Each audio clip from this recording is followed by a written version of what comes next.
Yvette, is Rick away on his business trip now? Hi, Ingrid. Yeah, he just left an hour ago. I see. This really is an unfortunate situation for you both. To think, my son would get sent 5 states away when you're this heavily pregnant. What was his boss thinking? Would it have killed him to have a little more consideration for your situation? This kind of thing shouldn't be allowed. No kidding. It got decided right at the last minute, and apparently, by the way they pitched it to him, it sounded like he didn't have a choice. On the bright side, he should be back before the baby's born. I'm relieved by that at least. Every cloud. If we'd have known he was going away on business at an earlier stage in the game, we could have done a home birth. Yeah, sorry. And I can only apologize for troubling you with having to help out with looking after me while Rick's away. Sure, you might have already lived with us, but I know you like your peace and quiet.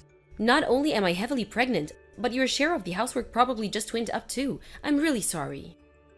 Don't pay it any mind, darling. It's fine.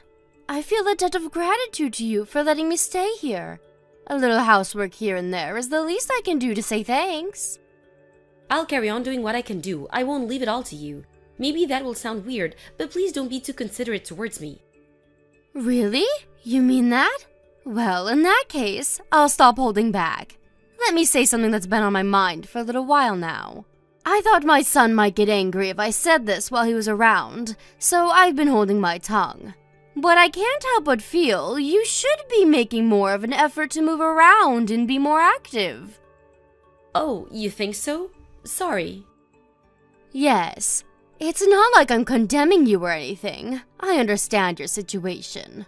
But to give birth to a baby, you need to be fit and healthy, right? How can you be fit and healthy lazing around on the sofa all day? I think you should start moving around more, and soon. Health and fitness has gone mainstream over the last few years, and pregnant women these days are getting a lot slimmer. You, on the other hand, Yvette, have ballooned to sizes previously unimaginable. I guess I'm kinda on the large side. I'll be more mindful of it from now on. I tell you what, I'm going to put you through your paces while Rick's not around. He'll barely recognize you when I'm done with you. I didn't maintain this incredible figure of mine into my 60s by mistake. And I think my expert guidance and endless wisdom could be just what you need to turn things around. Please go easy on me. You know, now that you mention it, I've been feeling a lot less mobile lately, and I seem to get exhausted after barely doing anything. I'm not even sure I could touch my toes anymore. Say no more. The key point here is that you need to burn any excess body weight, which means anything that isn't the baby. I know the perfect starting exercise. This should ease you into our new training regimen nicely. You're going to begin by cleaning the hallway floor. Okay, do you want me to do it with a regular cloth? You get the idea. I like it. That's how we used to do it in the good old days. You see, we didn't have any of these high-tech cleaning appliances that people are reliant on now. There's no finer way of burning calories than doing housework. It's fantastic exercise. If done properly, you'll work up quite the sweat. Yeah, I think you're right. Okay, got it. First up, hallway floor scrubbing. Be careful not to overdo it though, darling, okay? Going too quickly and tripping over would defeat the object of getting fitter and healthier, so watch your step. My son would be furious with me as well. You're right, okay. Moderately paced floor scrubbing it is. All systems are go.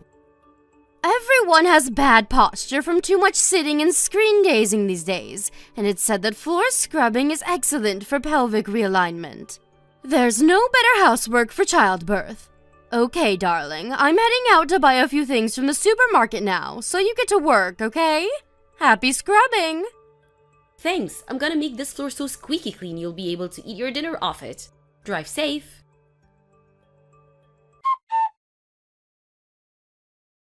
Hey Ingrid, you won't be home until late this evening today, right? I was thinking of heading out to the store to buy a few things. Was there anything you wanted? Oh, you were? Would you mind going to Peep's Bargains over in the next town instead? The next town? Sorry, I wasn't planning on taking the car. I thought a nice brisk walk would be a great addition to the exercise regime I've been doing. I was gonna go to the local supermarket. The local supermarket? What a load of nonsense! Just walk! The extra steps you'll get in walking to the next town will blow your neighborhood stroll right out of the water. Sure, but the next town isn't close by any means, and it'll take a long time to get there. In my current state, it'll take me at least 3 hours. By the time I've done my shopping and gotten home, it'll probably already be time for bed.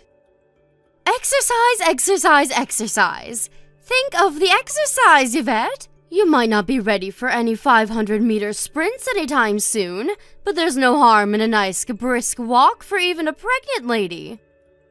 Sure, I can walk, and I can even walk briskly, but I have to draw the line at 6 hours. That's practically a hike. Phew, listen to you drama queen. The youth of today, I tell you.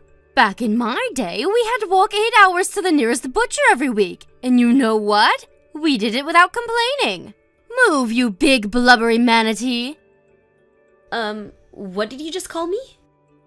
Don't take it personally, dear. That's what we used to call fat, pregnant women back in the good old days. I'm only trying to motivate you. I'm not blaming you, dear. You're a product of the times. It's not your fault you grew up in an age of loose morals and lack of discipline.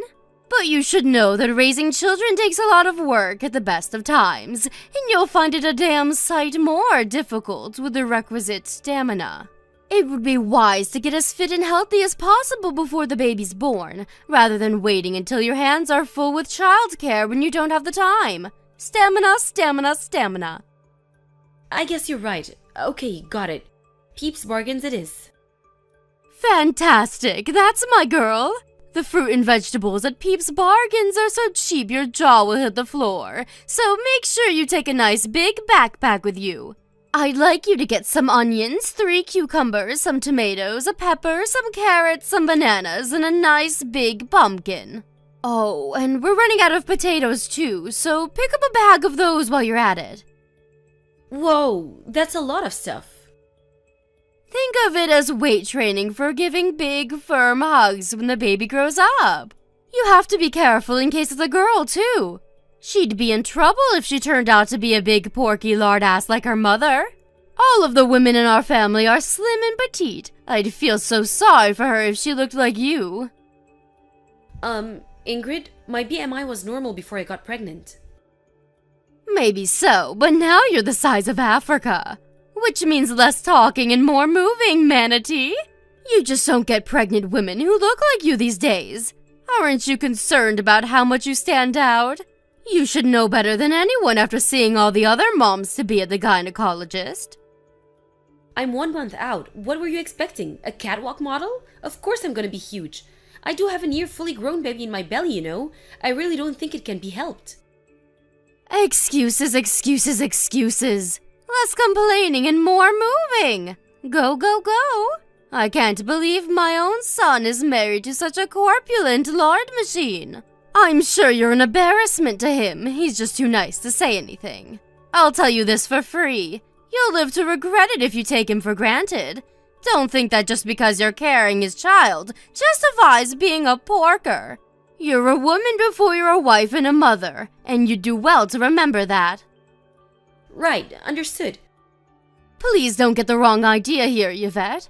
I'm not saying any of these things to be mean or upset you. To the contrary, I'm telling you this because I care. But when it comes to exercise, it's important to have a goal, rather than just mindlessly walking around without any objective in mind. It's helpful to have a reason. In this case, shopping. Yeah, that makes sense.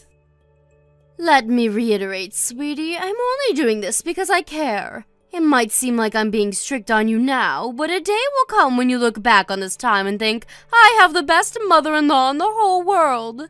I want you to give birth to the healthiest baby boy there ever was. Anyway, enough idle chit-chat. You've got quite the walk ahead of you, so the sooner you get moving the better. Make sure you get back home in time to make us a nice, healthy, balanced supper with those fresh vegetables. Got it, okay. I'm going. Wish me luck. That reminds me. No eating or drinking on the way. You're so porky, fasting for a while would do you a lot of good. Who needs food when you're carrying around all that blubber? Make sure you get receipts for everything. I want proof you went. No slacking.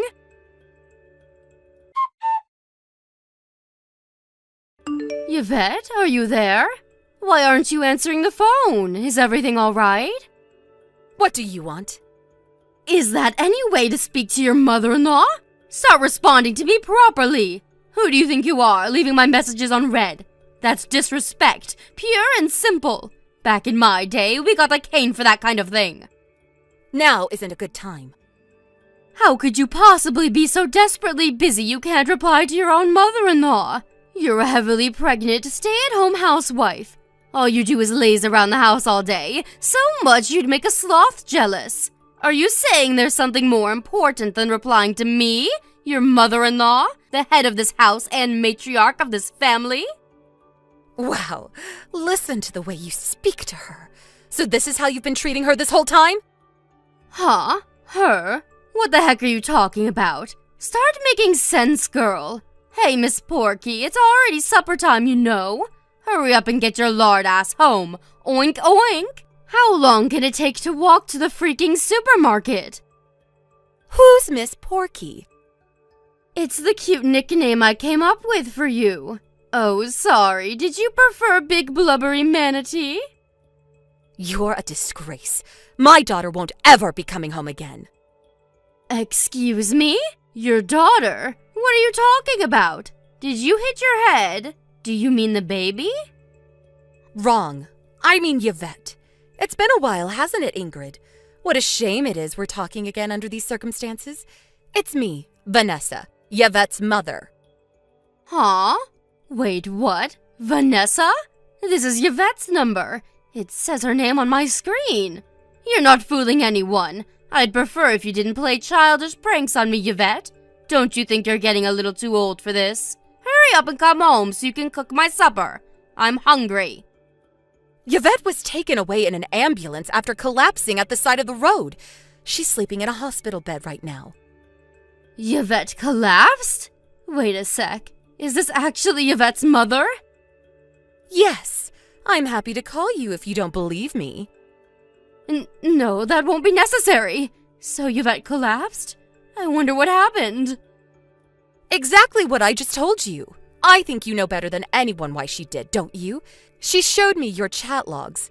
You forced my heavily pregnant daughter to walk 3 hours to the supermarket in the blistering heat to buy your groceries. Well, I didn't force her. Vanessa, I want you to know that Yvette agreed to go on that walk. I didn't force her to do anything. All I did was give her some advice because she said she wanted to slim down a little. Do you really think I'd make her do anything she didn't want to? What do you take me for? I take you for exactly the kind of person in the message history I just went through. How many times did she tell you she didn't think this or that was a good idea because she was 1 month out from giving birth? Just a few days ago, she told you she didn't want to go to the supermarket because she wasn't feeling so good.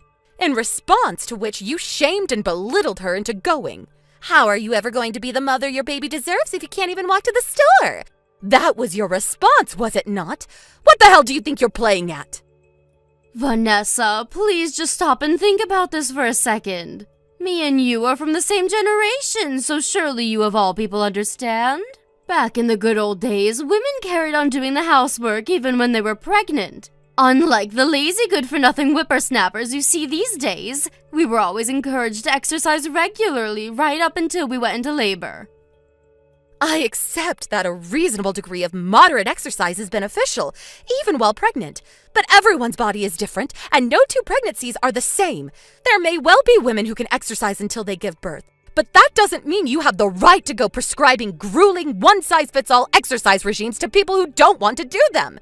People were encouraged to do all sorts of dangerous things in the name of health in the good old days because information was limited, and the world was rife with pseudoscience and superstition. But we don't live in your so-called good old days anymore. We live in a highly developed age of scientific and medical advancement. I put it to you that you knew full well that the ridiculous demands you were forcing upon my daughter were dangerous, but continued regardless because you wanted your own personal housemaid. Am I right?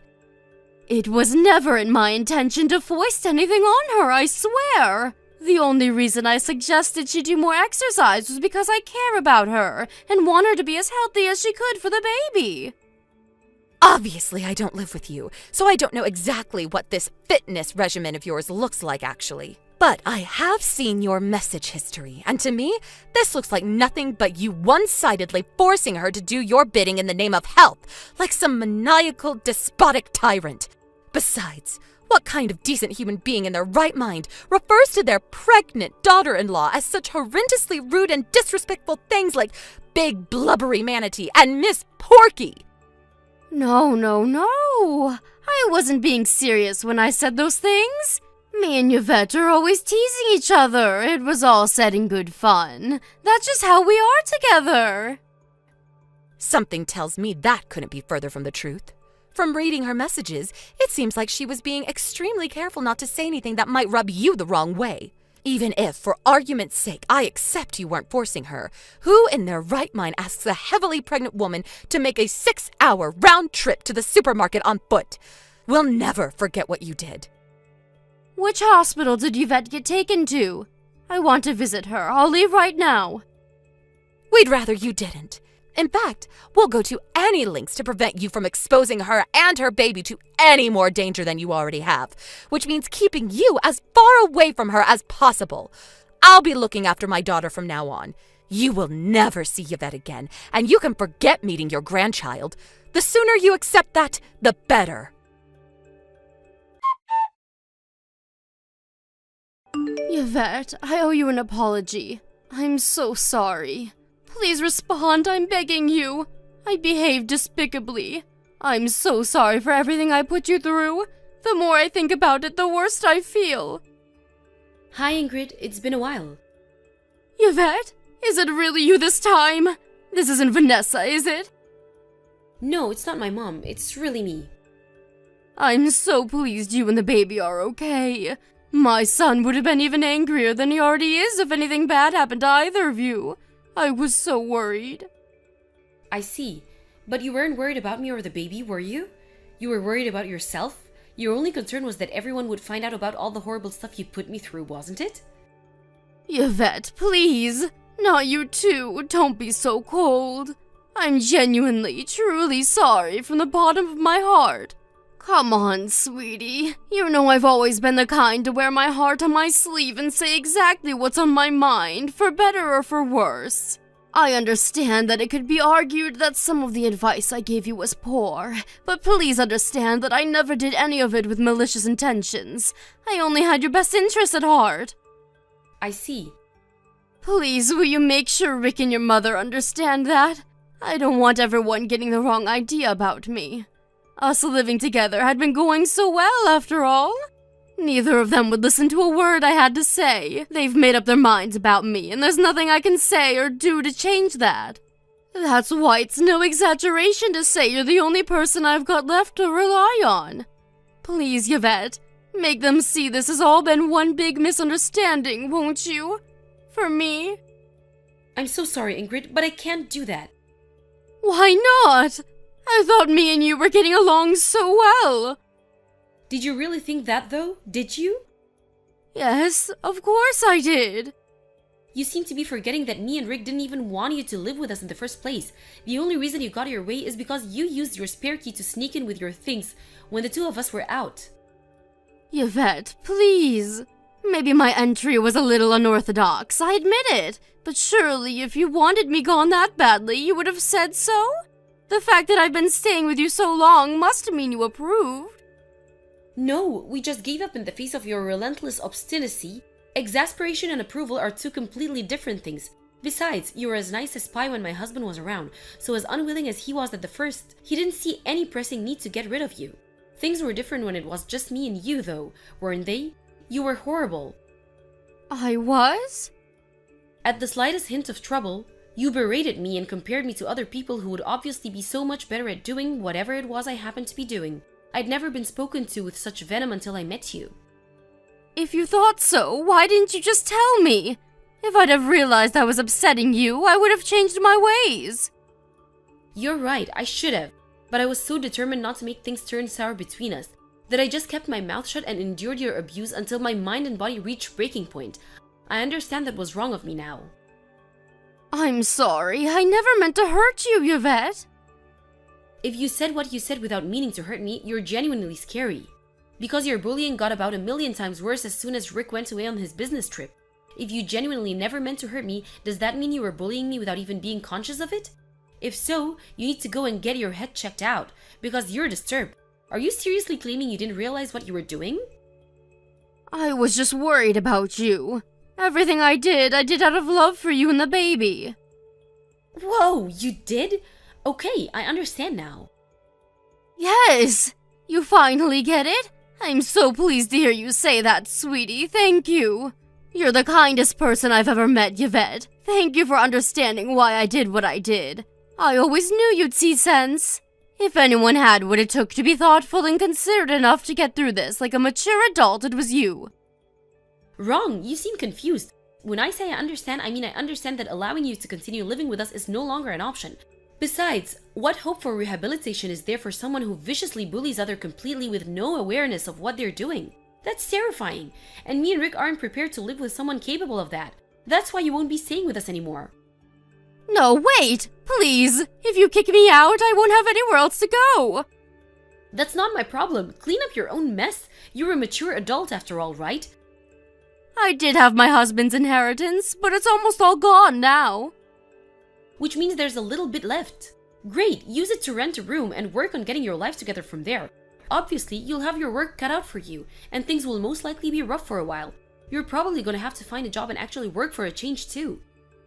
Yvette, I'm so sorry. I'm so sorry.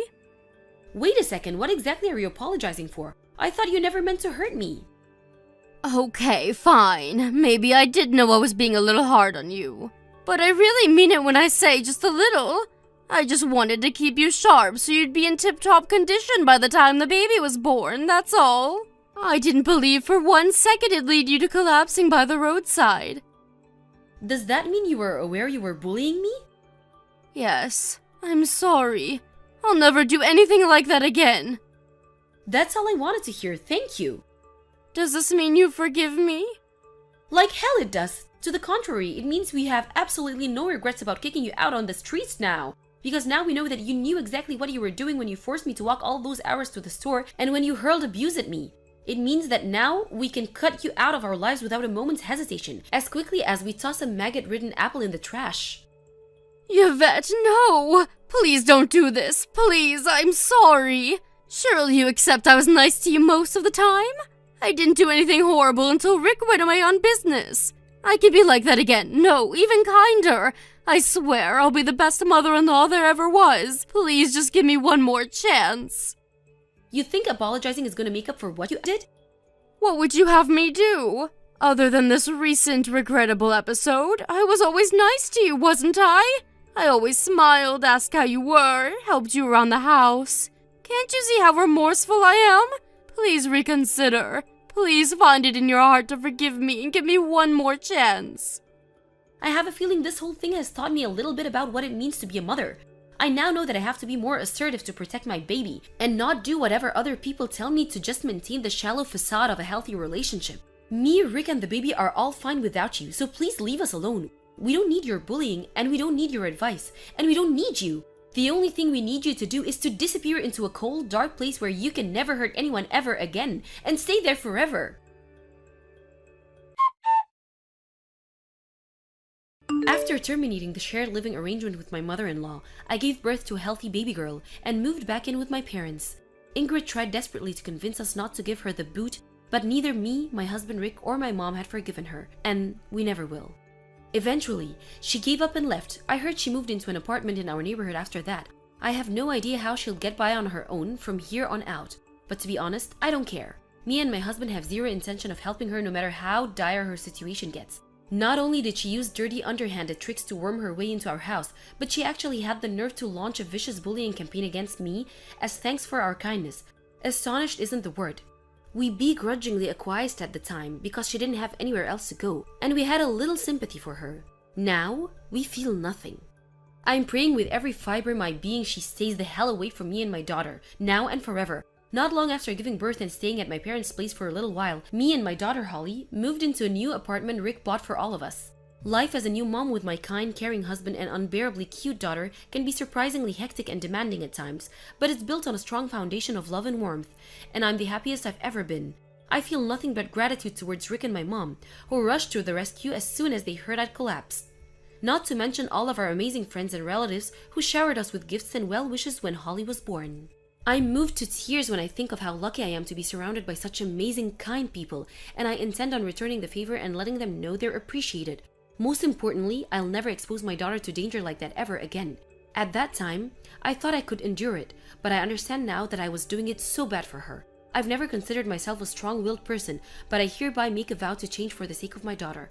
I'll never let anyone push me around like that ever again. My days of putting up with stuff I don't have to put up with from people who have no right to treat me that way are long behind me. I'm moving towards the future with a smile on my face and a sworn duty to my family in my heart. I want to be strong, self-confident, and dependable as my hero, who happens to be a certain special someone in my life. Yep, I'm talking about you, Mom. Naomi, you know about the family get-together that's happening next week? Being my daughter-in-law, you are expected to come early in the morning to help prepare everything. Hi, Kathy. Yes, of course I remember. And yes, I am planning to go there early. All our relatives are coming too, so make sure to be on your best behavior. Oh, and don't forget to arrange the catering for everyone's lunch. Okay, I will make sure to do that. Should I just order from the same caterer as well? Yeah, that should be fine. Oh, but please don't forget to order something healthy for my daughter, Rebecca. You know how she's pregnant with her second baby. Ever since Tom got her pregnant, apparently she can't eat any oily foods. Oh, I see. Okay, I will order something separately for her then. Speaking of babies, Rebecca is already going to be a mother of 2. How is it possible that you still don't have any children yet? You realize that you are in your mid-30s already, right? What are you doing wrong? I'm not sure. We are trying our best. Doing your best doesn't mean anything if the results aren't following. Well, you are infertile to begin with. I guess it's just a waste of my time to expect anything from my daughter-in-law. I'm so sorry. Anyways, I heard that I'm finally getting a grandson. So at least I don't have to worry about the heir to our family name anymore. Oh, I guess you guys found out about the sex of the baby already? Yes, that's right.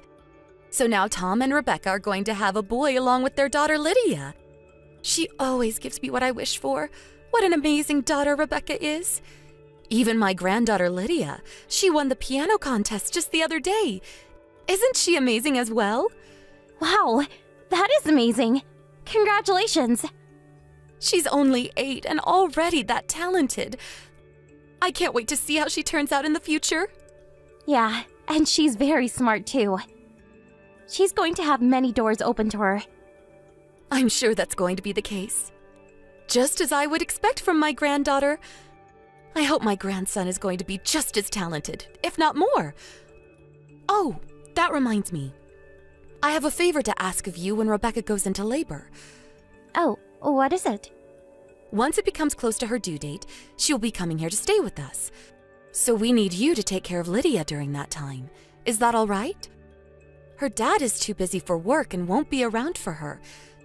So I think it would be best for her overall if you took care of her. If that's the case, of course. My husband and I can take care of Lydia. Thanks, that'd be great.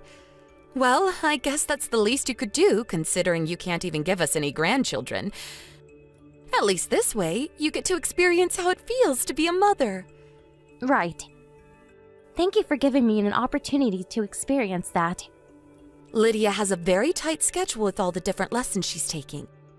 So you're going to have to stick to the schedule to the minute and support her properly. She's probably going to stay with you guys for about 3 months. Make sure she keeps up with her good grades in school as well. I understand. We'll do our best. Anyways, it's still a ways away, so we can talk about more details when the date gets closer.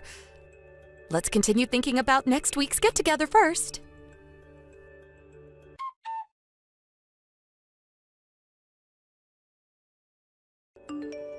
Naomi, have you heard about Lydia? Do you mean about her illness? I heard that she has to be admitted to the hospital again.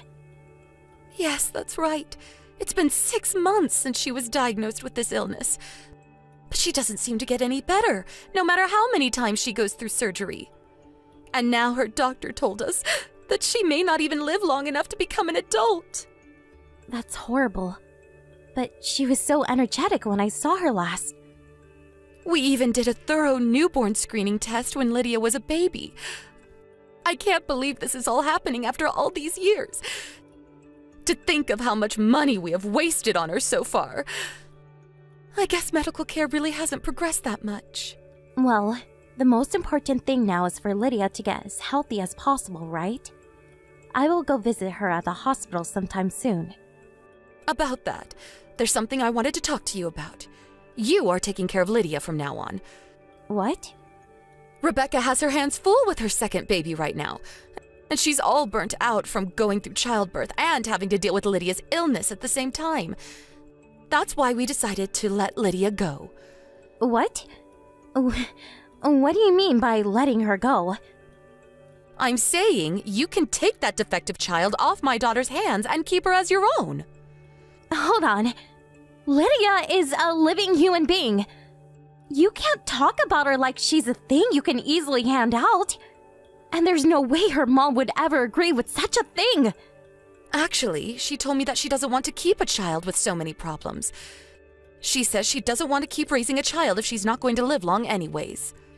What's wrong with you guys? Did you even consider Lydia's feelings at all? Lydia is only 9. It's not going to take her very long to forget about her birth parents. And I don't think she'll live much longer anyways. Even then, how could you do this to her? Giving up on her like this just because she's sick. That's why we are saying you can have her. I don't think it's a bad deal for anybody. My daughter will be released from all the stress and inconvenience. And for you, you finally get to be a mother. I can't do this while completely ignoring Lydia's feelings. I'm sure she wants to stay with her mom and dad.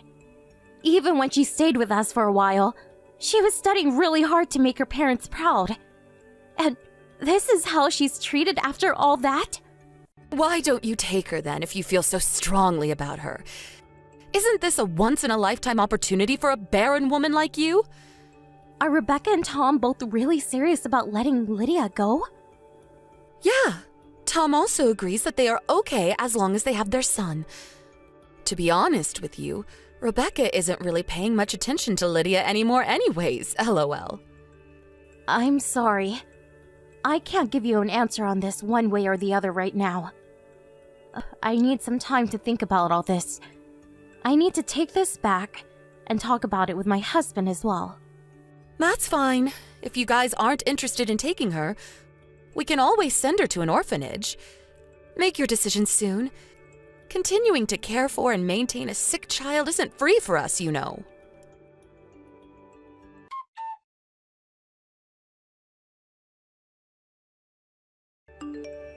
I'm sorry for causing you so much trouble, Auntie Naomi. Oh, hi Lydia. What do you mean? You know about what's happening? Yeah. Well, it involves me, so... Right. You must be heartbroken by all this. It's okay. Everyone keeps telling me that they love my brother more, and that I'm just causing them trouble. That's not true at all.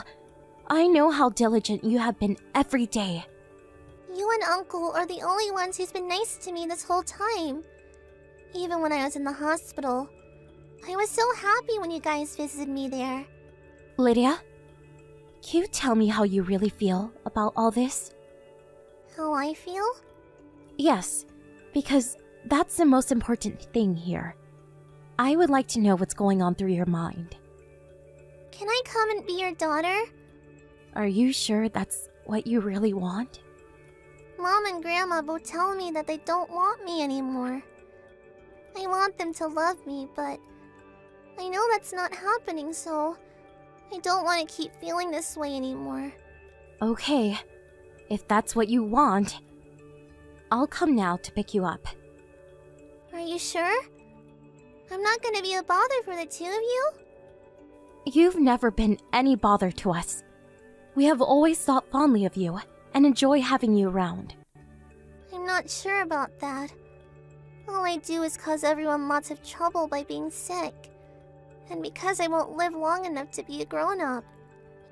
You don't know that. Even if that's what the doctors say right now. Someone could come up with a cure tomorrow.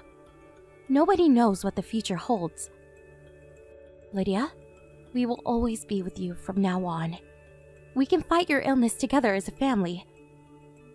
Yeah. Thank you, Auntie Naomi. I'm so sorry. Don't be sorry. I'm going to talk to your mom about how I'm coming to pick you up now. So wait for me there. You don't need to worry about anything anymore.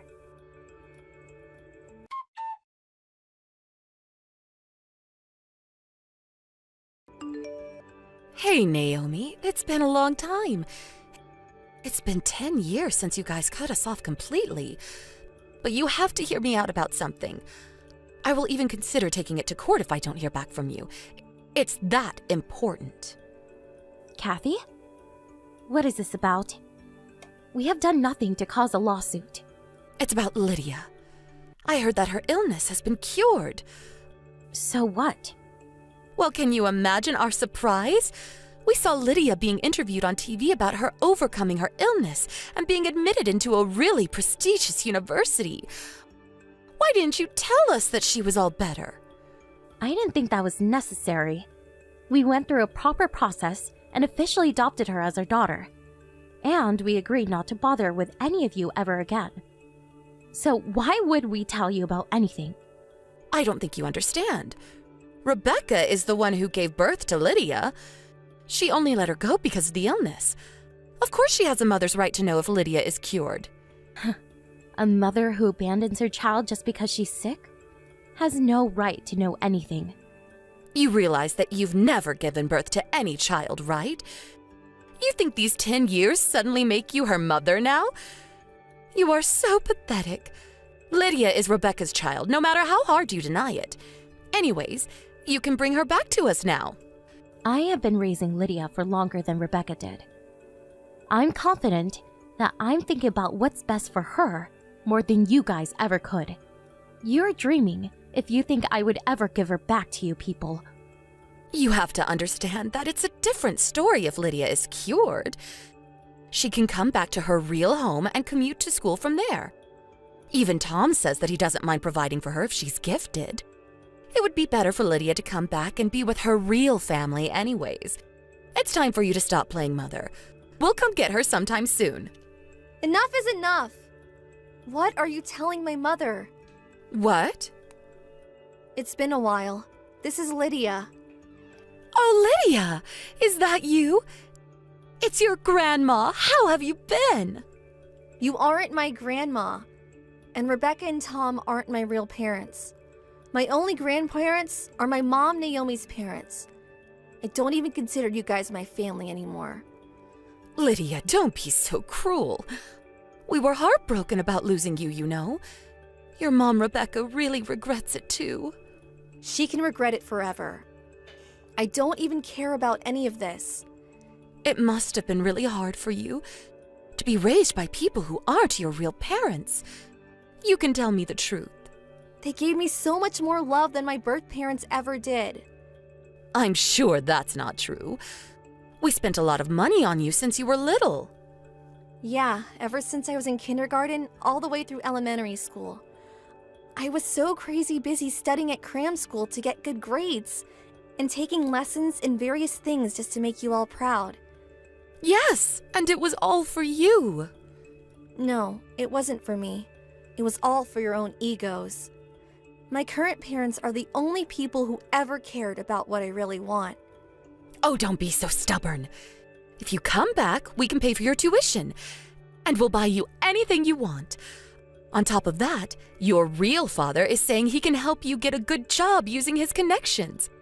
He works for a big company, so you'll be in good hands for sure. I don't need any of that. I'm very happy with where I am right now. I know I will be miserable if I go back there. Your little brother is here too, you know. He really wants to see his big sister. I have no memory of him. My illness was found around the same time as he was born, so I wasn't even allowed to see him. I didn't have any interest in a brother I've never even met. Lydia, you are gifted. You are promised to have a bright future if you come back to live with us here for sure. Anyways, why don't you come visit us at least once? Everyone is dying to see you. No, thank you. I bet you have no idea how I felt when you guys abandoned me. I don't think people who so easily abandon their child just because the child gets sick are even human. I am here today happy and healthy, all thanks to my current parents.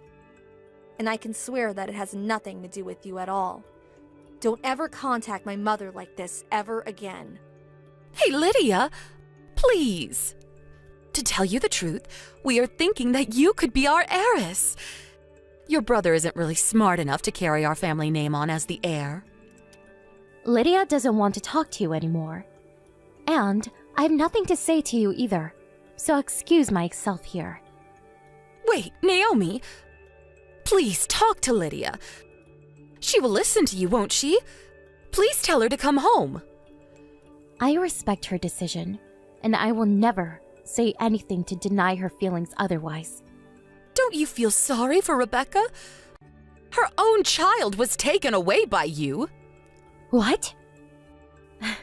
I've never felt sorry for her like that.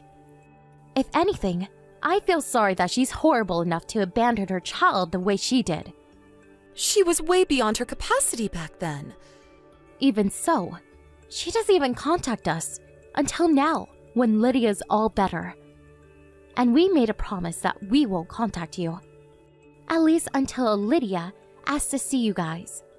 But I don't think that's what she wants right now. So, will you excuse us?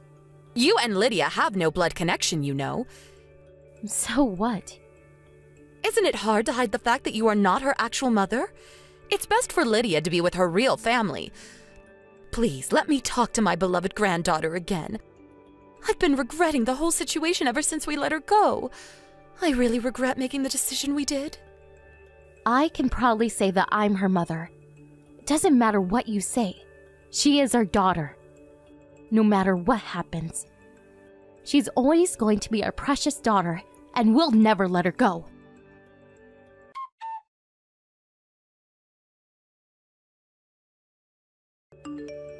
We have been ignoring them since then, and we went back to living our normal life. You'd think it would be easier if we were to block their contact, but we want to make sure that Lydia has a way to reach them in case she ever decides she wants to talk to them. Just in case she ever changes her mind. She doesn't seem interested to talk to them right now, but I want to keep their contact details for at least a little while longer, just in case. And they tried to fight us legally, but she's already our adopted child officially, so they weren't successful. And she's already 18 to begin with, so she can make her own decisions on where she wants to be. So we plan on letting her stay here as long as she wants. I heard that her little brother turned out to be a very problematic 10-year-old as a result of everyone spoiling him recklessly. Apparently, he's very selfish and doesn't listen to what anybody says. But, to be fair, he's still only 10. I would think it's too early to give up on him as an heir. But they are the type to abandon a child just because she's sick, so I guess they are worried about the future. I'm sure they just want Lydia back so they can brag about having a gifted child as their next heiress. I will never let such people have Lydia ever. Not that they have anything to do with us anymore. In any case, we will always protect Lydia as a family and nurture and support the growth of our precious daughter towards a bright future. I'm really sorry about today. Things got delayed due to some urgent stuff at the office, and I couldn't make it when we originally planned. I caused your parents a real inconvenience, too. Will you tell them I'm sorry? Don't worry about it. It's fine. I know how hectic things are at work for you right now. The fact that you went out of your way to take any time to spend with us at all means a lot to us. Thanks, Anna. I'm relieved to hear it. It's good of you to say that, but still, can you believe we're this close to the wedding? I only just met your parents. It's pretty crazy. It's true, things are intense at work right now, but still, I think it was pretty sloppy of me to not somehow find time to meet them earlier. It's cool, Jeff. Really. I told you. My mom and dad understand. I don't know what kind of overbearing tyrants you think they are, but they're actually super chill. I told them about you a long time ago, just after we started dating. You might only have just met them, but they know practically everything there is to know about you. They said it was a privilege to meet you today. Then there's our mammoth age gap. I know this might sound weird coming from me, but surely there's no way you're not gonna be at least a little apprehensive about their 22-year-old daughter marrying an old man like me. Oh, stop it, Jeff. You're not an old man. Sure, you're no spring chicken, but you're only a slightly old man at worst. Besides, I don't care in the slightest. I love you for you, not some number, and my parents understand and respect that. They might have been nervous at first, but they're not now that they met you. The age gap isn't the only thing they were nervous about. Really? What else? Really? Well, you see, you work for a major global company that's always on commercials on TV, right? Not only that, but you're a top executive. My parents were surprised I managed to bag myself such a high-spec guy. Believe me, I was way more nervous than they were. Wow, really? You looked super confident to me. Think about it, both of you barons are in their early 50s, right? I'm almost the same age as them. It took some bravery to ask them to give me their daughter's hand in marriage. I can tell you that for sure. I guess that makes sense. Anyway, the bottom line is, it went swimmingly. I'm so relieved we finally got it out of the way. Now all that's left is to wait for the wedding day. Not long left now. At the beginning of next month, we'll be husband and wife. Yup, I can't wait. But are you sure you don't mind? I noticed you didn't invite any of your coworkers. Is that okay? I hope you're not holding back on mine or my family's behalf. Didn't I tell you before? You're the most important thing in the world to me, and our wedding day is gonna be the most important day of my life. I couldn't bring myself to taint it with the presence of my coworkers. I get that. I'm more thinking with regards to your position at work. Won't your coworkers be offended? The people in my line of work aren't the kind of people to get offended by such trivialities. My position at work is predicated on nothing but my ability to do my job efficiently and effectively, which I'm damn good at if I say so myself. Sure, from your perspective maybe, but I can't deny I'm worried. It's fine, really. Besides, you do know you're about to commit to spending your entire life with me, right? You should be way more worried about that. This is the most important day of our lives we're talking about here, babe. Surely you don't want to spend it surrounded by crusty, pompous old corporate types. If I started inviting people from work, the church would end up looking like an old folks' home.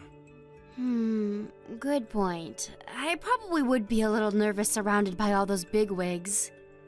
Right? That's why the guest roster is fine just the way it is. All of your friends are coming, and that's enough for me. So unless you do want to turn the church into an old people's home, or our wedding day into a corporate meeting, things are A-okay just as they are. Thanks so much for thinking of me, Jeff. It means a lot. I'll promise I'll do my best. To be the wife you deserve, and I'll never embarrass you. It means a lot that you'd say that, babe. But don't overdo it. Me and you are a team. I want you to go at your own pace, and I want you to know that you can always speak to me if you're struggling with anything. Okay, thanks, sweetie. Sorry to keep talking so late at night. You have work in the morning, right? Don't be silly, I'm your husband. We're bound to keep each other awake far later than this. You're right, though. I do have work tomorrow, and I should really start winding down for bed. I'm gonna head off now. Okay, good night, sweetie. I hope you have a good day at work tomorrow.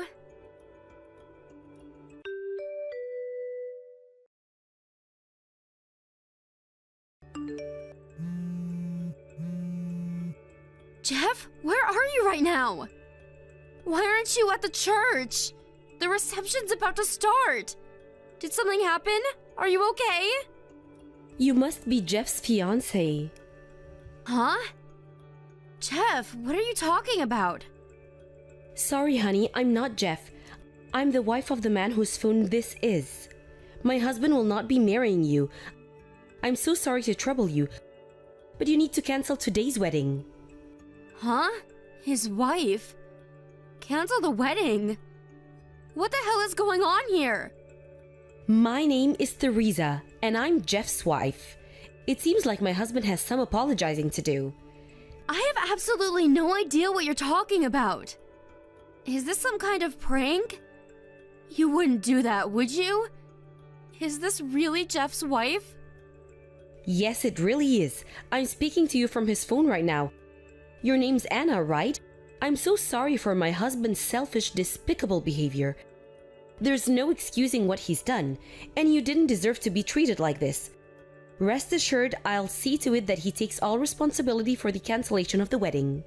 Please just wait a sec. Even if you apologize. I'm still not exactly sure what it is you're apologizing for. I understand this is a lot to take in, and I don't expect you to settle for a mere apology, which is why I'd like to give you some compensation. I'd really appreciate if we could settle this out of court. Is that all right with you, Anna? Is it all right with me? I don't even... Just hold on a second. I get that you say you're Jeff's wife. But how can you leap straight from that to offering to pay me compensation without even explaining what's going on? I had no idea Jeff was married. And if I'm honest, I find it a little hard to believe. Well, he is, which is why I'm telling you I'd like to give you some compensation by way apology for his behavior. So please, forget about him. I know this must be upsetting for you, but as far as I can see, this is our best option. Let's make the best out of a bad situation, shall we? You're just talking at me. Give Jeff the phone. I can't accept that I'll never see my husband again without even understanding why. I'm afraid I can't put you onto my husband right now. If you won't accept the money without an explanation of what happened, I can give you a simple one. Will that satisfy you? Will it satisfy me? You do know I was supposed to be getting married today? If you're seriously telling me I can't speak to my fiancé, then I won't listen to a word you say. You're not the only victim here, you know. My husband cheated on me. I don't exactly feel like having an in-depth conversation with his lover. Surely you can understand why I feel that way. I mean, sure, I do, but... That said, I do also understand how you feel, which is why I'm willing to give you an opportunity to speak to Jeff. I'll arrange a meeting in a couple of days. Really? Yes, of course. I know you may feel you have no reason to trust me, but I want you to know that you can. As painful as this is, I want you to remember that we're not enemies. Okay, got it. But make no mistake, that doesn't mean I accept what's going on here. I have to ask you, Teresa, how the hell did this happen? It's actually very simple. My husband cheated on me with you because things weren't going well between us. That's all there is to it. That's it? How can you say that? We're engaged and I just arrived at the church for the wedding. He met my parents, for crying out loud. I know all that, and I can only apologize. It seems like my husband genuinely did intend to divorce me so he could marry you. It was when I found out about what he was doing behind my back that things came to a head. I can only apologize for not letting you know sooner. If everything you just said is true, why the hell is he with you and not here at the church marrying me? While having a heart-to-heart about the prospect of divorcing, I felt our old flame being rekindled, and we decided to give our marriage one last shot. This might sound mean, but I'm very grateful to you for that. Grateful? Are you making fun of me? I'm not making fun of you at all. To the contrary, I really am tremendously grateful. Me and Jeff have been married for 10 years, but we've never had a conversation as direct, as candid as this. It might sound crazy after everything that's happened, but thanks to you, we were finally able to repair our damaged relationship. And I feel like we're closer than ever now. That's partly why I want to pay you compensation. by way of thanks. Stop screwing around! This is ridiculous, and I won't accept it! Have you even heard what you're saying? Are you telling me that my engagement, my wedding day, and all the hopes I had pinned on our future together are nothing more than the result of a marital dispute? Look, you're probably gonna hate me for saying this, but no matter what you've allowed yourself to believe, there was no chance you were ever actually going to marry my husband. You should just be grateful for the fact you were able to dream about having a future with a man like him at all, even if only temporarily. Excuse me? What the hell is that supposed to mean? My husband's a top executive at a major global company. You're nothing more than a lowly receptionist at some irrelevant small fry company that no one's ever heard of. If me and my husband weren't going through a rough patch, he would have never even looked at you twice, let alone ask you to marry him. Wow, thanks for showing me your true colors, Theresa. Who do you think you are, speaking to me like that? Whether you're offended or not, it's the truth. Look, Anna, I'm willing to be understanding here. I won't ask you to return any of the expensive presents he sent you while you two were dating. On top of that, as I've told you, I'm also willing to pay compensation. I think you know most people wouldn't be this generous and forthcoming given the circumstances. I'm making a lot of concessions here. If you insist on continuing to throw tantrums in spite of my best efforts, I'll have no choice. Throw tantrums? What exactly do you mean by that? Do you think I'm being selfish? Jeff is a married man. There's no denying his behavior has been unacceptable, and I'll be the last person to make any apologies for him. But the sooner this shameful scandal is swept under the rug, the better. Wow. So mine and Jeff's relationship is nothing more than a shameful scandal? Unlike you, my husband is highly respected, with a name and an image that took decades to cultivate, and which must be protected and maintained at all costs. Please consider and understand. You can speak about this in detail with him in a few days. I'll arrange a meeting soon, which I'll also be present for. Is that okay with you? Fine. Do whatever you want.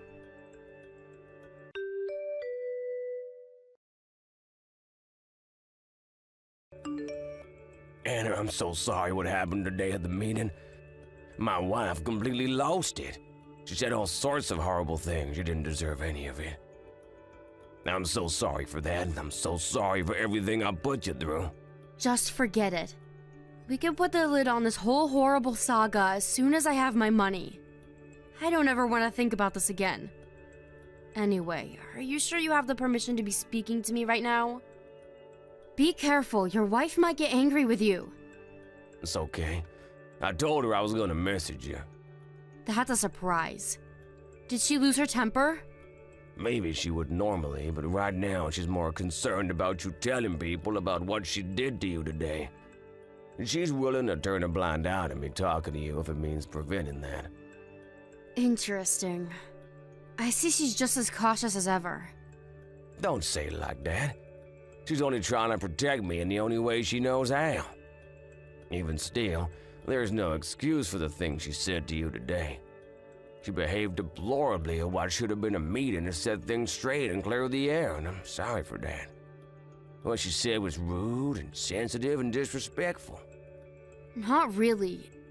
It's just like your wife said, I'm nothing more than a naive little girl. And she's right. After all, me and you live in different worlds. As well as that, the way she seemed to think she had license to yell obscenities at you and force you into selling out of court just because she's offering to pay you compensation was shameful.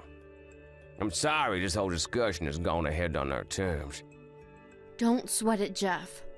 Unlike me, you're highly respected and have a name and image that took decades to cultivate that must be protected and maintained at all costs. You're not a naive little girl like me. I get it.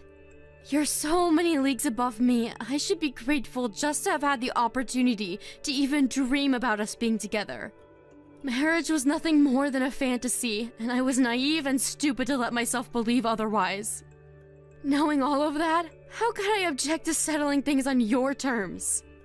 Come on, Anna, please, it wasn't like that. Me and you had something. Stop treating me like we're strangers all of a sudden. Me and you? What exactly does that mean, Jeff? I was nothing more than a cheap fling to you. No, that's not true. I was seriously thinking about marrying you. Surely you know you meant something to me. Surely you understand what we had isn't something that couldn't be faked. Gross, give me a break. I want nothing to do with you ever again. Your wife will be pleased. She can have you all to herself now.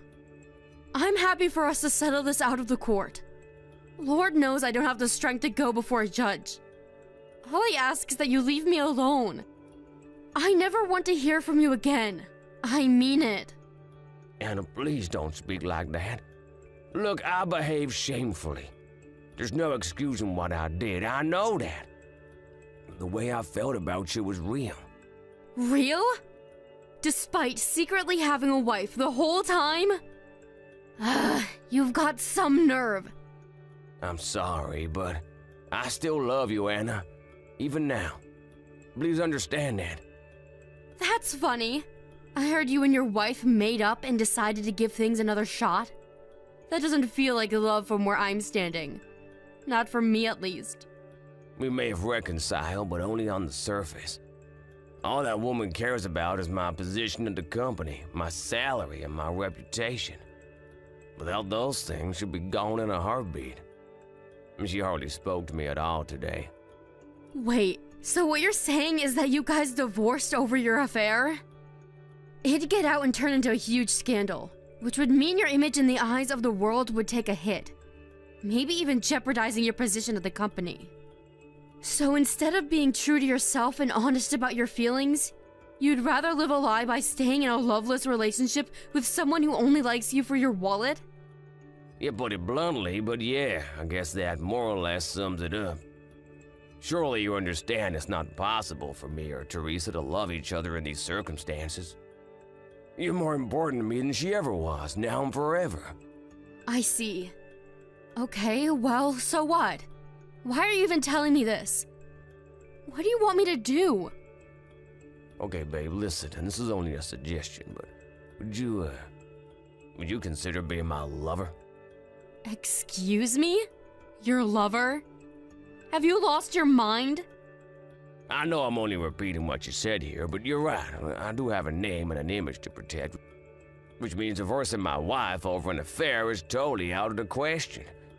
Me and you continuing our relationship behind the scenes, however, is more than doable. That damn woman never had any interest in me to begin with. Is that why you're asking me to be your lover? Don't screw around, Jeff! You wouldn't believe how close I am to blocking you right now. Whoa, let's not do that. Please, babe, don't get mad with me. Please try to understand I'm in a difficult situation here. If we break things down, this is actually super simple. The way I see it, there are two problems here.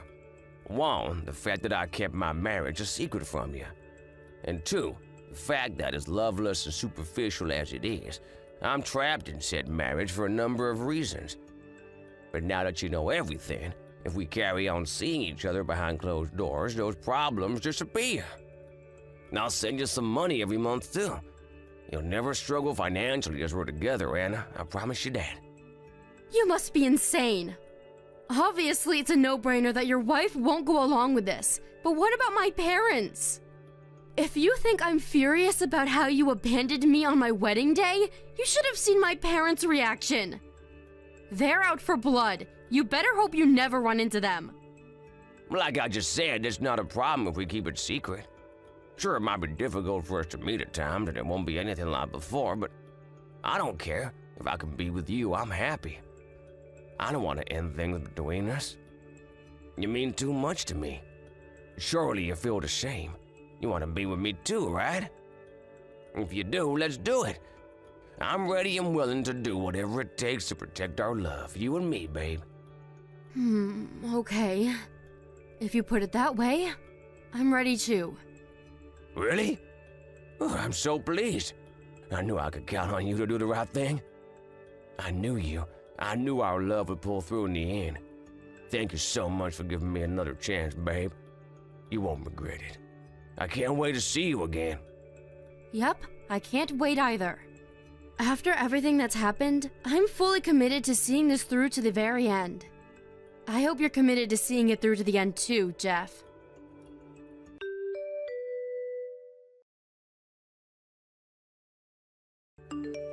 Hey, Anna, I just arrived at the meeting spot. How long before you get here? Not long now. But first, I owe you an apology. I know it's unfair for me to call you away from your work for a covert meeting like this despite you being crazy busy. Don't be silly, babe. I understand we have to do it this way so nobody finds out. Besides, it's a small price to pay if it means I can be with you. Are you sure you don't mind? You were at the office and probably had a lot to do, right? The company president wasn't at work today. Sneaking away every now and then is no big deal, really. I could always make up for the lost time another day. Plus, this will be the first time we actually meet since deciding to go ahead with this new style of relationship of ours. Because I've been so busy lately. I'm so excited to meet you. Slipping away when no one's there to notice me is nothing if it means I get to be reunited with the love of my life. The company president said he's really looking forward to being reunited with you too. Huh? The president? Yeah, the president. You know, the guy who runs our company? You know, your boss? Can you imagine how shocked he must have been to find out one of his top executives would sneak away from the office for a seedy tryst with his lover? He said you were the last person he would have ever imagined doing something like this, and he wants to see you ASAP. Whoa, hold on a sec. What? You're joking, right? Tell me it's a joke. Real funny, babe. You're just trying to shock me, right? This is all a big prank, isn't it? Good one. You can drop the act now. You've had your fun. Please. Like I'd do something like that. If you don't believe me, how about I send you a pic of the two of us? No, what the hell? Why would the president... wait, just hang on a sec. You and him don't even know each other, so what you're saying is impossible. Oh dear, Jeff.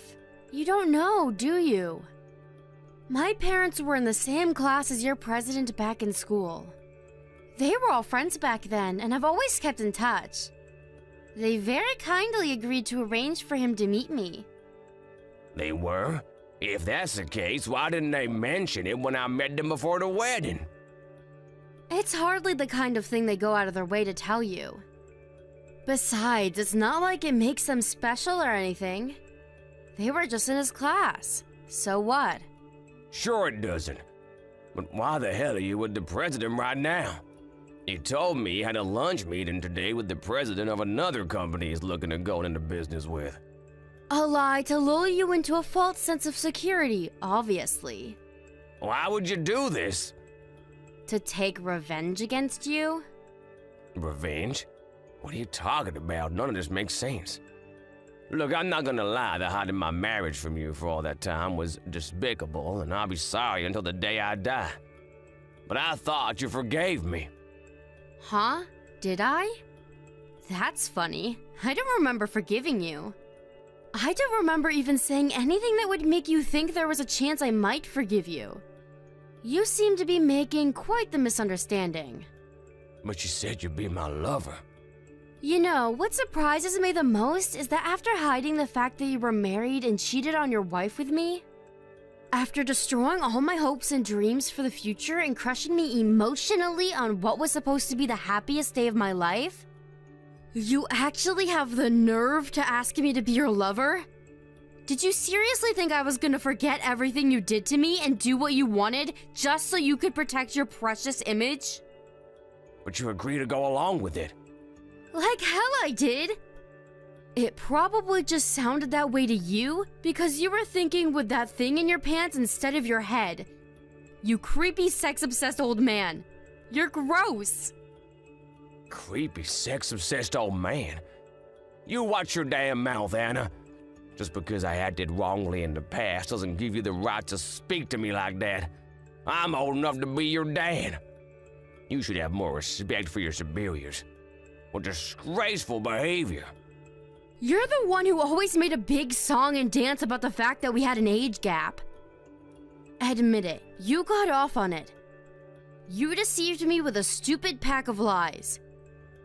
Then you have the nerve to try and use your privileged financial position to stop me taking you to court by offering me a huge compensation packet? That's called a bribe. You and your wife are just as bad as each other. In a way, you're a perfect match. You should have thought twice before trying to make a fool out of me. I wasn't, babe, I swear. Why did you have to go do this? I get that you're upset, but calling the president out was too far. You crossed the line here, Anna. You do realize I could lose my job over this. Duh, why do you think I did it? You can hardly complain about losing everything and having your life ruined, when you did the exact same thing to me by treating me like a pawn to be used and manipulated for your twisted satisfaction like some mega maniacal narcissist. It wasn't like that. I really liked you, babe. I mean, like present tense. But that's not the point right now. What the hell am I supposed to do? And like you, I'm very important. I have a position and a reputation to think about. The goings-on in my private life carry far more weight than those of a naive, insignificant little girl like you. The world is watching and it's not gonna be impressed. Oh my god, what have you done? To quote my parents, whether a 22-year-old girl or a balding old man, no one's life is more valuable than another's. Screw your parents. Do not lump me in with the likes of you. We are not the same. You're such a charmer, Jeff. I don't know what I even saw in you. You're right, though. Let's face it, I've still got my whole life ahead of me. My life has a lot more value than someone who's about to lose everything.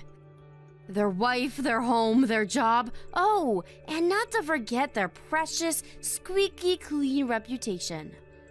Sorry, Jeff. My wife? What are you talking about? I'm talking about this cheap little fling of ours. You know, that I'm your lover. I told your wife everything. Huh? What the heck did you go and do? Oh yeah, that reminds me! You never told me that your wife just so happens to be best friends with the president's wife.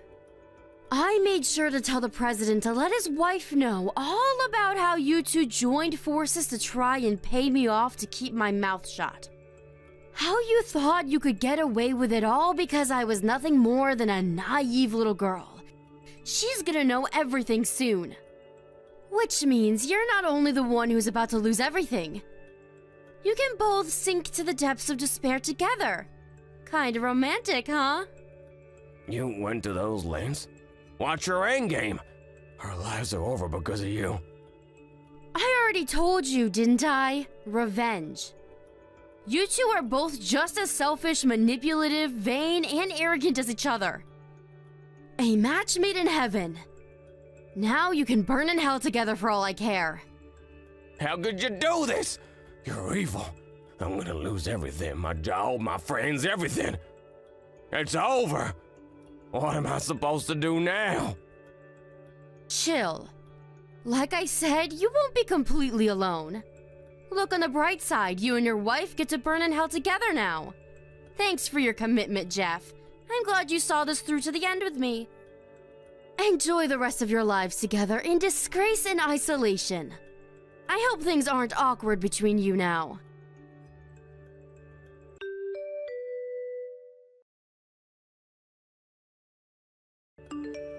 After that, Jeff's company president arrived at the secret meeting location and fired him on the spot, thus making him unemployed, his worst nightmare now a reality.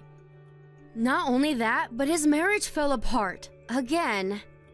After his wife found out he'd lied to her once more when she read mine and his highly incriminating chat logs.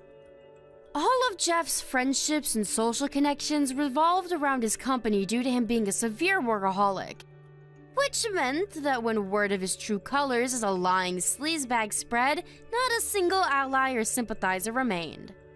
His partner in crime and fellow scumbag, aka his wife, was incensed by what he'd done, and now hates him even more than ever.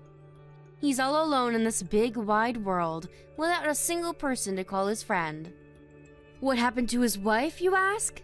To put it simply, she lost everything, just like her husband.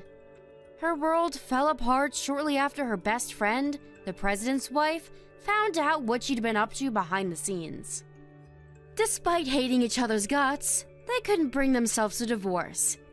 because they knew it would mean being even more alone than they already were.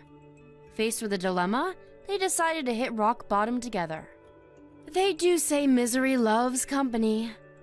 I shudder to imagine what the atmosphere inside that house must be like. If you ask me, I did actually think she'd divorce him, but Jeff being a massive workaholic means he's completely incapable of doing housework, and probably wouldn't be able to survive on his own. And his wife being his wife, having clung to nothing but her husband's social status for so long, must have also felt instinctually that she wouldn't make it without him. I guess they figured if they were going to hit rock bottom, they should do it together. Just as I predicted, the two of them plummeted down into the depths of hell because of their unparalleled hubris and selfishness. I hope the flames keep them nice and warm. Hey Kelsey, I heard you bought a new house. Apparently it's detached too. Get you, Missy. Hi, Sally. It's been a while. That's right. It is detached, but it's nothing too fancy, really. It's not like it's new or anything. I heard it's huge though. I'm so pleased for you. Sounds to me like you're all set to live the good life. I'm actually a little jealous.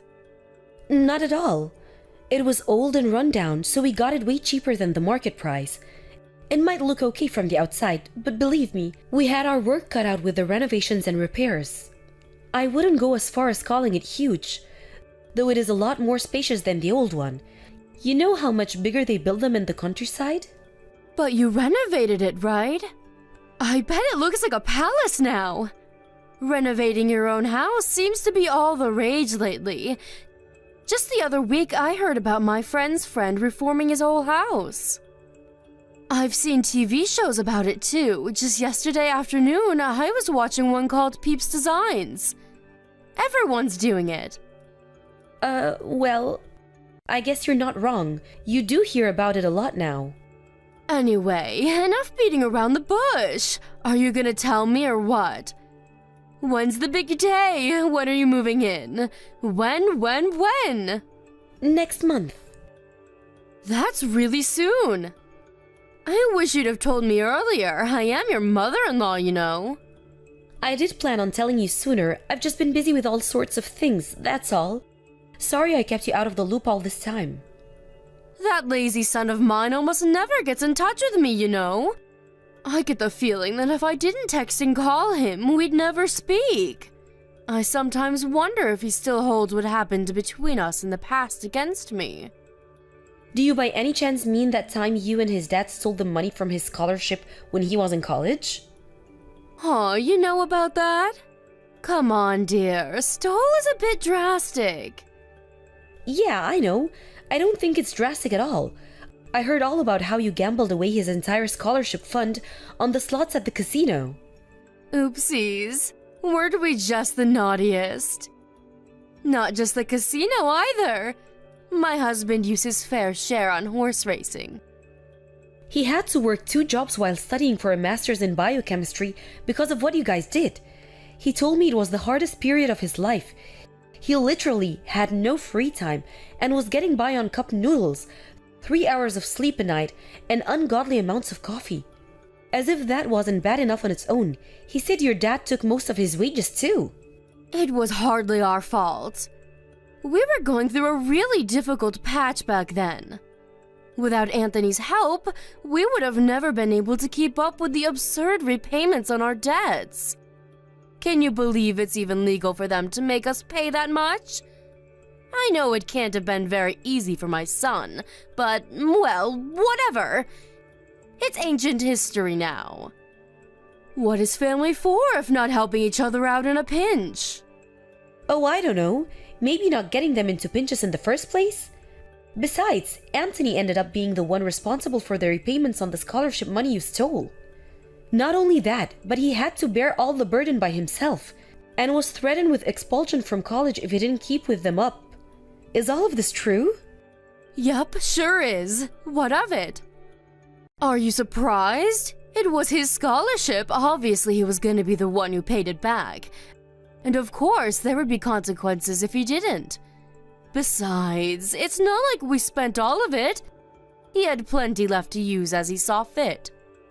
It's an undeniable fact that some of it got spent on college stuff and living costs, you know. Books, stationery, food, and of the like. Of course he should pay it back. He signed the document, so he has a duty. I just can't shake the feeling that his share of the burden was disproportionate with how much he actually got to spend on the stuff the scholarship was intended for in the first place. What exactly is the problem here? It all worked out in the end. He's working for a major global company now, right? Not only that, but you're rich enough to be able to afford a huge detachable house in the countryside, so things can't be all that bad. A few measly repayments on his scholarship are hardly gonna break the bank. This is hardly as dramatic as you're making it out to be. Most importantly, he agreed to do it. It's not like we did anything behind his back. I see. Anyway, forget that. This is old news, and we have much more important matters to discuss. Which reminds me, there was something I wanted to talk to you about. Something important? Yes, very, very important. Me and my husband have decided to move in with you both in your new house. Which means we'll be seeing you next month, Kelsey, my dear. Excuse me? Is my phone broken? Am I reading this right? You're moving in with us? You certainly are.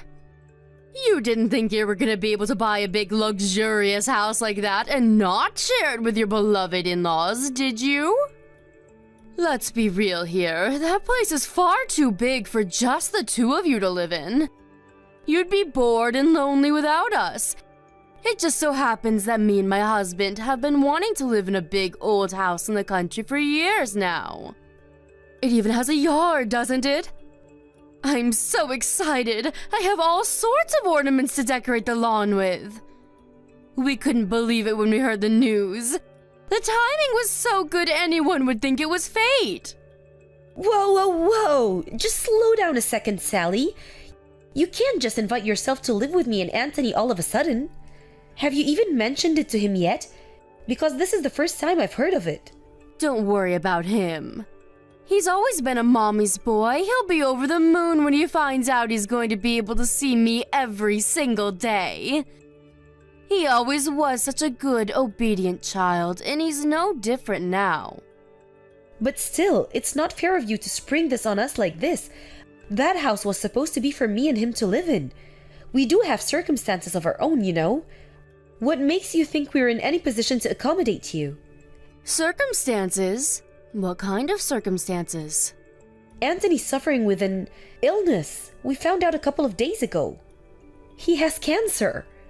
What? Cancer?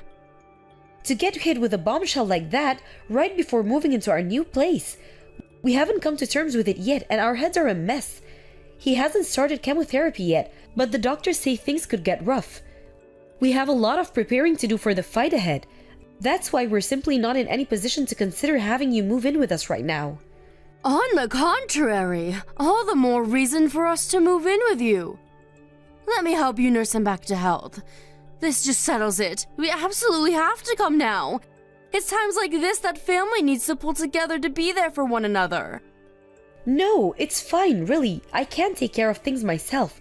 The bottom line here is that we're in no position to take you in. Are you listening to me? It's not happening. I'm listening to you, but have you heard yourself? What you're saying is ridiculous. Why would you put all that pressure on yourself when there's someone offering to help you? Who are you, super nurse? What if you get sick too? What good is a convalescent bedridden mess to my poor son? Even if I just stick to housework, the burden on you would be a damn sight easier to deal with. Picture it, it's the ideal situation. I deal with everything around the house while you focus solely on nursing my boy back to health. Sure, it would be nice to be able to give him my undivided attention. Right? I'm glad you're coming around to my way of thinking, sweetie. I always knew you had a good head on your shoulders. Leave it to me. Let's all live together as one big happy family.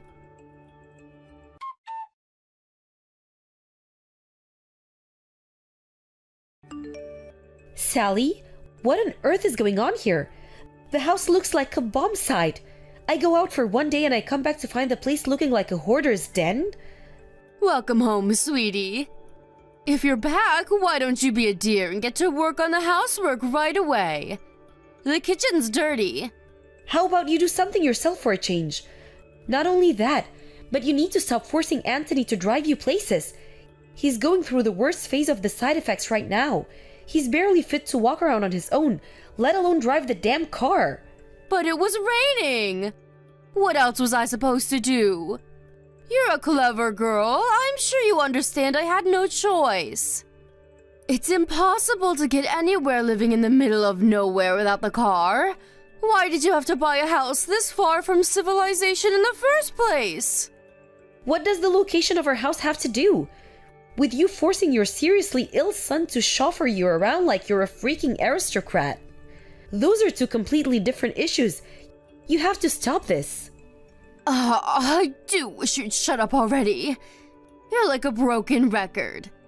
If the thought of your husband driving the car is so unconscionable to you, why don't you take me out yourself? It's easy to talk, but are you willing to put your money where your mouth is? Where exactly do you need to go so desperately? You don't even have a job. I like going into town. We live in the middle of nowhere. There are nothing but farms and mountains for as far as the eye can see. I'd go senile sitting around the house all day. The only reason I get Anthony to take me places is because you're nowhere to be seen. He could rest more if you weren't so unavailable. Why do you think I'm not available? I do have a job.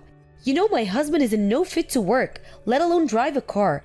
I'm working for both of us to make up for the hit we took with him, having to take time off work.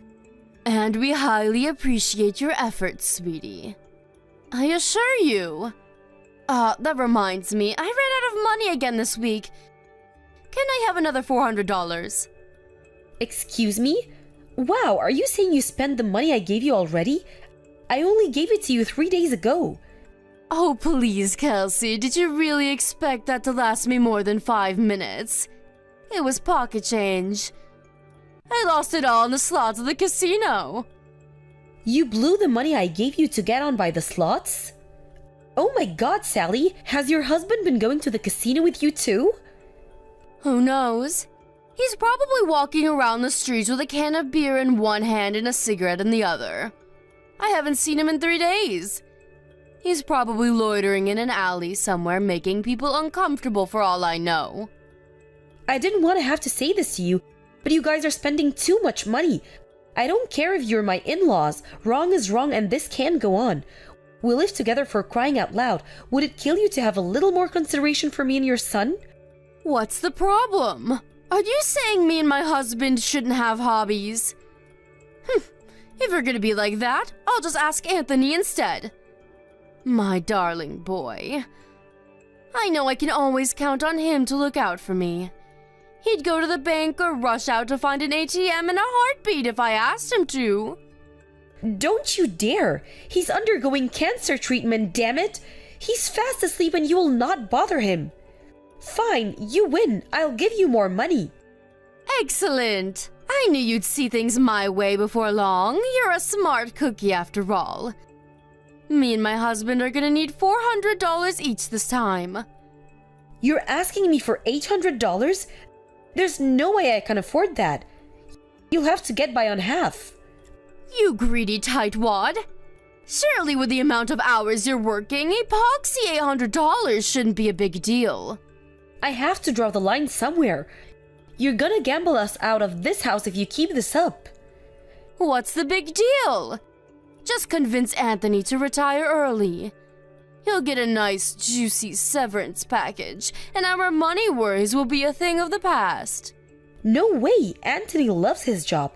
He's looking forward to going back to work. It's a huge motivating force for him. And I don't think he'd have it in him to fight this cancer with the same level of determination without it. If he quits, who's to say he won't lose the will to fight the disease? And then what? Stop being so selfish. It's time to face reality, Kelsey. My son is incapable of working as things stand, and that's not set to change anytime soon. How are new employees supposed to join the company with him clogging up the roster by being too stubborn to know when to leave? Leaving them hanging in the balance like that is unfair. It would be better for everyone if he just left. Don't even say things like that. My husband is no quitter. He isn't giving up, and I won't give up on him. He will absolutely go back to work. I've never been more sure of anything in my life. Oh, to be young. One day, when you grow up, you'll realize blind faith never gets you anywhere. It's time to stop being so naive and childish and accept the harsh realities of life.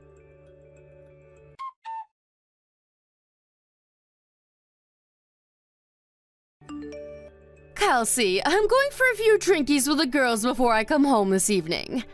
I won't be needing any supper. I see. In that case, I won't be able to come and pick you up. Please make your own way back in a taxi or get a lift from a friend.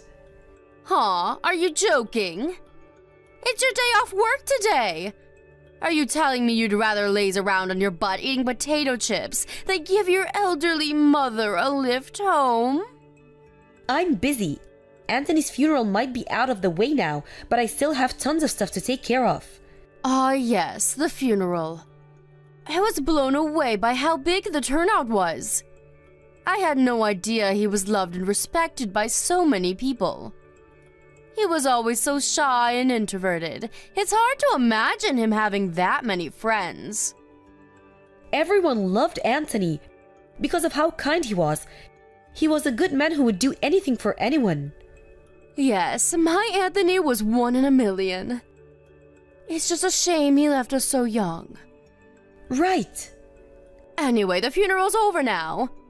So we really should get around to dealing with his belongings. Most of them are going to have to go in the trash, of course. Why? What's the rush? Can't we at least wait until it doesn't all feel so raw? He's barely been in the ground 5 minutes and you're talking about tossing his things in the trash? Why wait? It's going to happen eventually, so we may as well do it now. We need to clear out the room he spent his final weeks laid up in bed in. I want to turn it into my own personal hobby parlor. We're not clearing out his things. Why not? It's not like we're gonna use them anymore. Besides, this is not your decision to make. I make the rules from now on. Me and you are strangers now, and strangers aren't welcome in my home. Wow, what's that supposed to mean? It's exactly what it sounds like. Without my son here, you're nothing more than a stranger, no different to someone I'd pass by on the street. Are you trying to kick me out of the house? Bingo! I knew you'd get it eventually. Well done, sweetie. Think about it. Me and you aren't related by blood. I tolerated you when my son was around for his sake. But there's no reason for us to carry on living together now. This house rightfully belongs to me and my husband as a memento of my son. You're trespassing, so get out. Wow, so that's what you really think of me, huh? I see. You know what? You're right. Strangers don't have any right to live in other people's house. I'll make the necessary moving preparations immediately. You always did have a knack for understanding things quickly. Thank you, honey. I'm so pleased you didn't make this any harder than it needs to be. Make it quick. Understood. I agree. The quicker we get this over with, the better. Okay, that settles in. I want you and your husband out of this house by tomorrow. Excuse me? Me and my husband leave? What are you talking about? You know, dear, anyone would think you're trying to get rid of us. The only one leaving this house is you. That's where you're wrong. You and your husband are the ones who'll be leaving. I've never heard anything more preposterous in my life. Are you trying to make me die of laughter? My son bought this house. It's only natural that it goes to his parents. Are you just trying to get a rise out of me? Or do you actually believe that? I was Anthony's wife, which means I'm first in line to inherit his assets. I'm the owner of this house. I want you to know that I had no intention of doing this before you tried booting me out. But you forced my hand. I want you and your husband gone by tomorrow evening, and that's final. How could you? My son would be turning in his grave if he could hear you right now. He'd never allow this. He's the one who let us live here in the first place. Well, Anthony's gone, which means I no longer have to tolerate your selfish shenanigans or walk on eggshells around you for fear of causing a big row.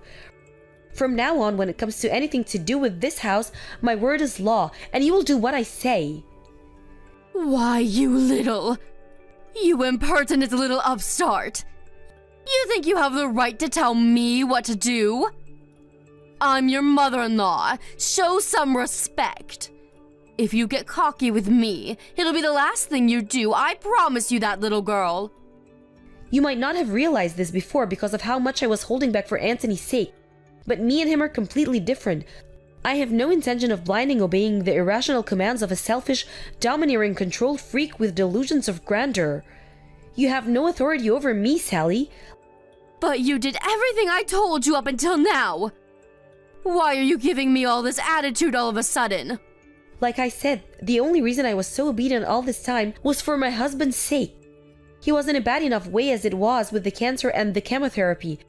The last thing he needed was me and you at each other's throats all the time. He was bedridden for crying out loud. Think about that. How would you feel if you were gravely ill and surrounded by an atmosphere of conflict and hatred 24/7? I wasn't obeying you. I was merely tolerating you.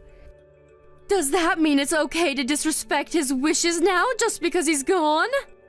I'm not disrespecting anything. The last thing Anthony would want is for me to be unhappy. And that's one thing that's guaranteed as long as you're around. Get out of this house as soon as possible. I'm prepared to take legal measures if you refuse. Legal measures? Don't be so dramatic, dear. If there's any doubt in your mind as to whom the rightful owner of this house is, then I'm willing to take the necessary steps to prove it to you once and for all. If there's a brain somewhere in that head of yours, you'll realize you don't have a leg to stand on and disappear from my life forever. Come on, Kelsey. This is going too far and you know it. The idea of lawyers and judges is so unpleasant to you, then I suggest you get out of this house because I'm 100% serious.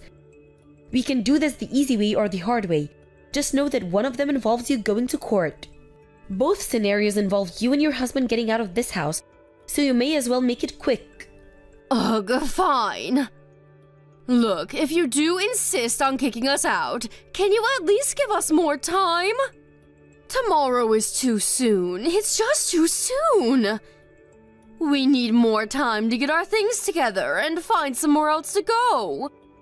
Surely you're not evil enough to force your elderly in-laws to live on the streets. Try me. Who knows? Maybe I really am that evil. Look, Kelsey, I understand you're stressed, and based on what you said, I get the feeling that over a year's worth of stress, upset, and dissatisfaction are coming to the surface in one big violent eruption right now. I get it, I do. But if we have to leave, we need to make some preparations first. Please, can we have a little more time? This is probably just a ploy. You think if you can drag out your stay a little longer, I'll calm down and change my mind, don't you? I'm beyond sick and tired of your lies. I was opposed to you moving in with us in the first place, but you sweet-talked me by promising to help with housework and looking after Anthony. That help never materialized, did it? To the contrary, you used the two of us as your personal slaves, butlers, and chauffeurs, paying no mind whatsoever to the fact that your own son was terminally ill. To think you actually forced your son, who was barely capable of walking, to drive you to your friend's house so you could eat cakes and drink coffee with your friends 3 times in the same week? First things first, the only reason I couldn't help with looking after Anthony in the housework was because I've had a bad back lately. I wanted to help you more than anything. Truly I did, but I was in so much pain. You were well enough to gamble on the slots at the casino all day. You should have been more than capable of lending us a helping hand every now and then. But no, it was nothing but excuses, excuses, and more excuses. You were the lady of the manor and we were your servants. I'm so fed up with you. Even this conversation is too much. Every message you send drains a little more of my energy. I want you out of my life. Can't you see how dramatic you're being? Can we at least have more time? Please, let's just put the brakes on all of this for a little while longer. I'm begging you. There will be no deferments. I've been deferring the whole time we lived together. I'm done putting up with your crap.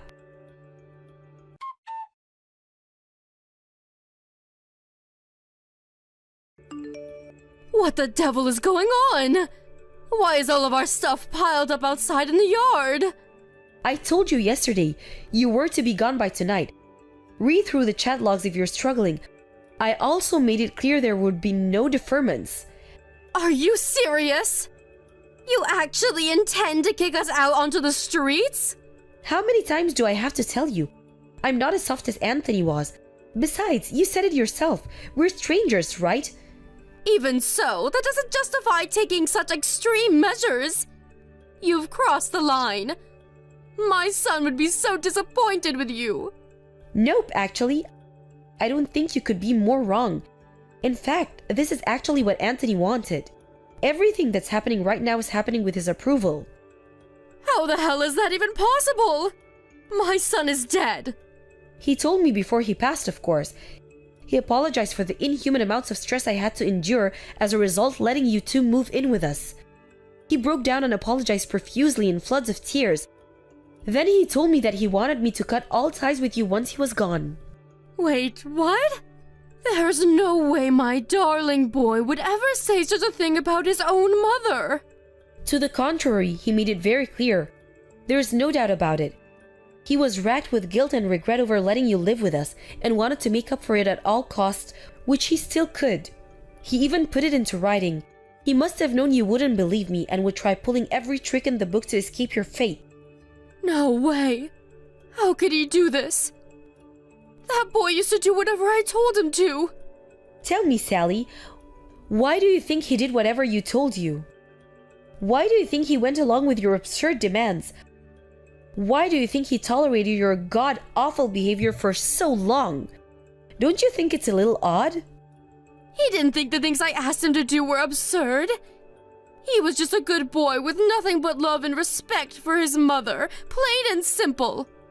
Interesting. How do you explain him calling you a toxic parent then? He was fully aware you were exploiting him. Plus, causing me stress and suffering was the last thing he wanted to do, which is why he did consider saying no and refusing to let you live with us. Huh? But he gave in and accepted it by the end. Why do you think that might be? I didn't understand it all the time.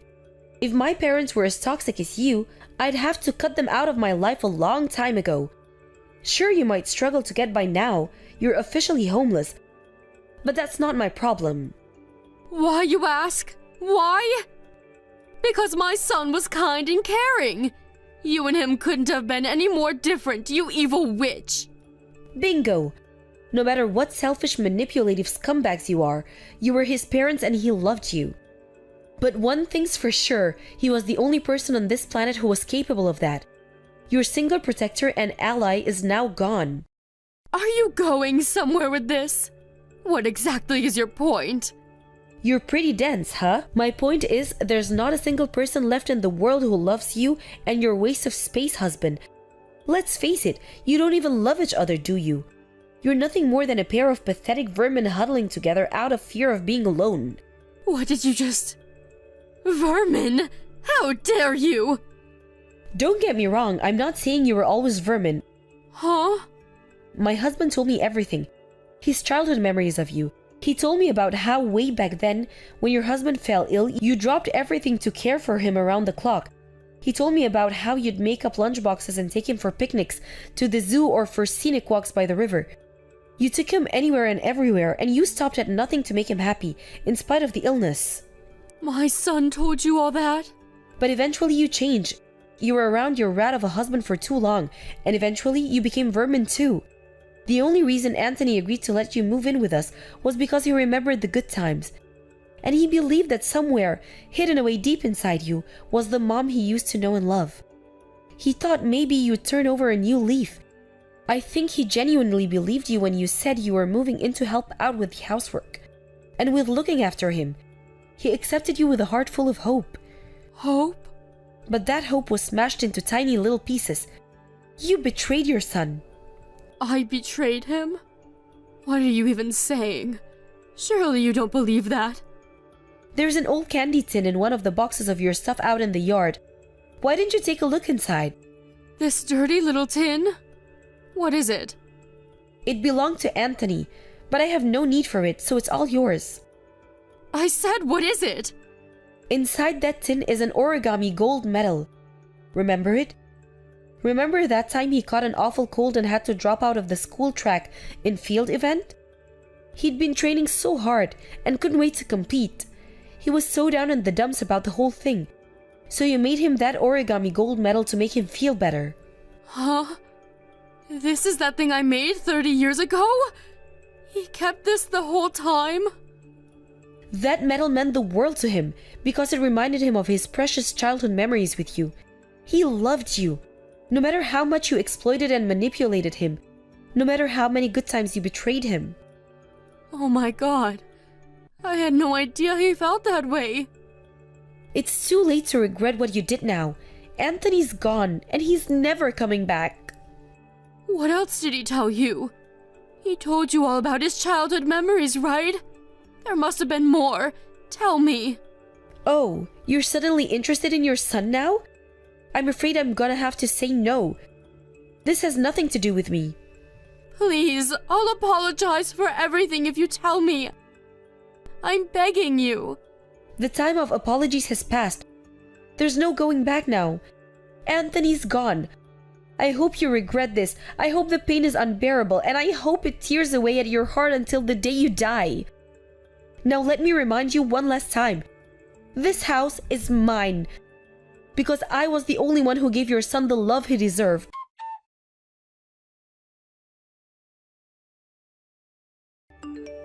Not long after that, my father-in-law started causing a commotion outside the house, demanding I stop this nonsense at once and let them back in, but his wife soon shut him up. I can only think that what I said to her actually penetrated that big frosty wall around her heart. My mother-in-law, clutching that dirty old candy tin into her chest as if it was more important than life itself, took her husband and disappeared. I haven't heard from either of them ever since, and I heard through the grapevine that they ended up divorcing. It's been 2 years since I lost my husband now. I ran into his mom one time when I was laying some fresh flowers at his grave. As soon as she noticed me, she hung her head deep in shame and walked away, seeming to have none of the vigor or energy she was once so well known for. Something tells me she actually reflected on what she said, and used the whole tragedy as an opportunity to become a better human being. They do say every cloud has a silver lining. It's just a tragedy that the cost was so high. As for me, I'm still living in that same big old house in the country, surrounded by my cats and dogs, who I love and adore. We went through so much in this house, happiness and sadness, joy and misery, harmony and conflict. But strangely, the only things I remember vividly are the happy times me and Anthony shared together. That's why it'll always be an important place to me, and I intend to cherish and take good care of it for as long as I live.